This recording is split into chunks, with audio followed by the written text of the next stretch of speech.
After the now well-documented Nintendo and Sony CD merger fall through, Sony established the PlayStation as a powerful gaming medium.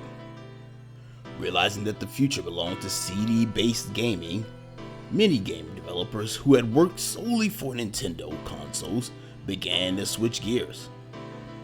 One of those companies was Capcom. Capcom had an idea for games that just couldn't be achieved on Nintendo's cartridge-based system.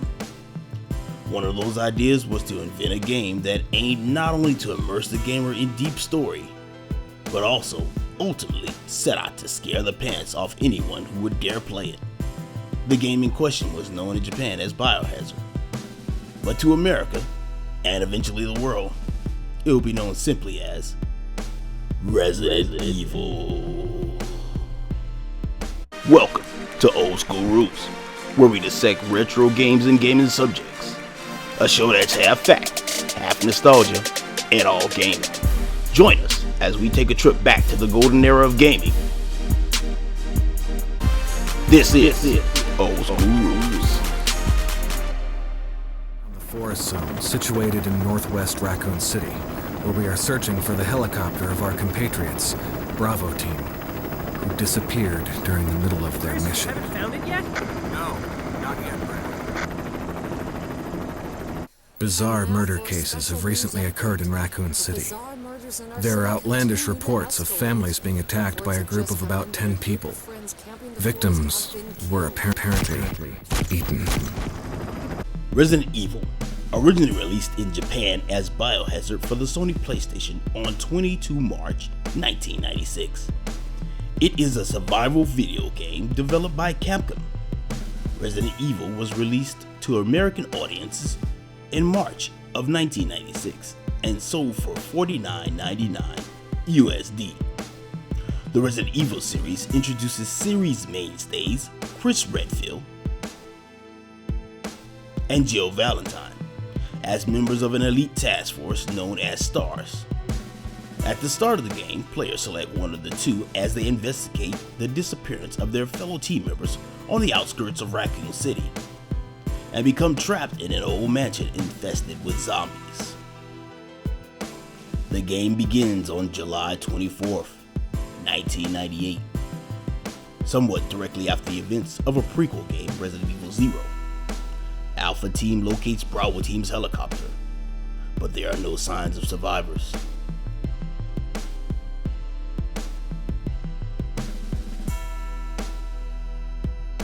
Only a severed hand is found. While searching the area for other clues, Alpha Team is attacked by a pack of ferocious dogs, one of which kills one of their team members, Joseph Frost. Alpha's helicopter pilot, Brad, panics and takes off alone. Pursued by these dogs that killed their colleague, Alpha Team is forced to seek refuge within a nearby mansion, which is believed to be abandoned. With the dogs roaming outside, the four remaining Alpha Team members, Wesker, Chris, Jill, and Barry, are trapped within the mansion. Depending on which character the player chooses, one of the members of Alpha Team is separated from the others during the chase and does not make it into the mansion. Scattered documents suggest that a series of illegal experiments were being undertaken on the property by a clandestine research team, under the authority and supervision of a biomedical company, Umbrella Corporation. The player discovers a secret underground laboratory containing the Umbrella Corporation's experiments, including the Tyrant. Resident Evil and its remakes are the only entries into the franchise to feature multiple endings, with the difference being how many people the player character saves. Resident Evil's objective is to uncover the mystery of the mansion and ultimately escape alive. Players can choose between the two Alpha Team members, Chris Redfield or Jill Valentine, each with their own unique different abilities.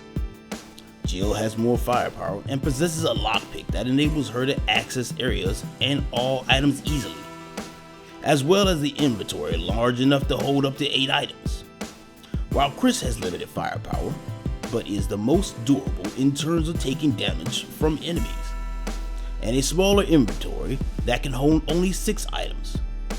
Resident Evil was created by the team of staff members who would later become part of Capcom's production Studio 4.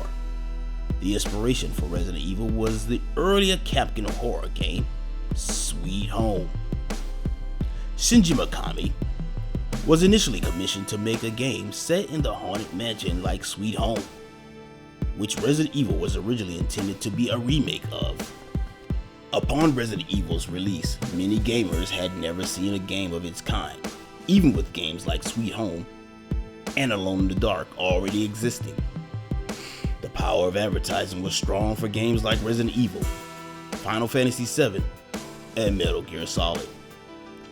The era of big budget games benefited from a huge push for the PlayStation's run. Resident Evil made good going on that push. Sure, other scary games had came before this one, but none of them set out to scare you like RE did.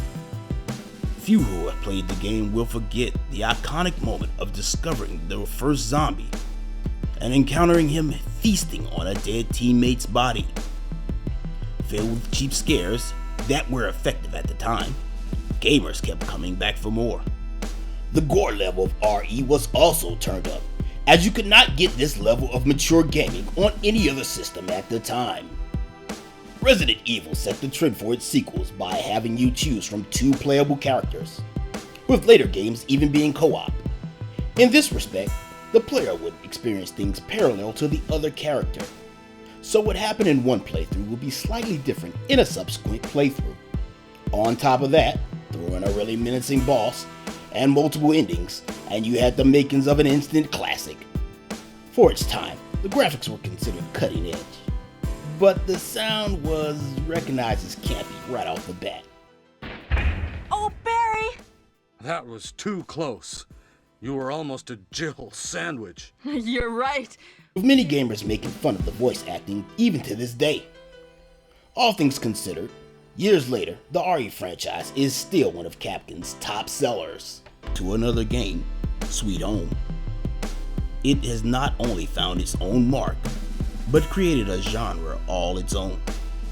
Many have come to imitate, but could never quite duplicate the level of magic and polish this game provided all those years ago.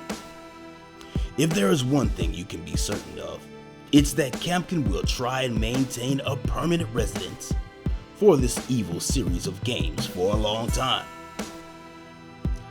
That's it for this episode of Old School Rules. Join us here at Gaming So Spectacular next time as we cover the story of picking sides. Thanks for watching, everybody, and as usual, if you can't be good at it.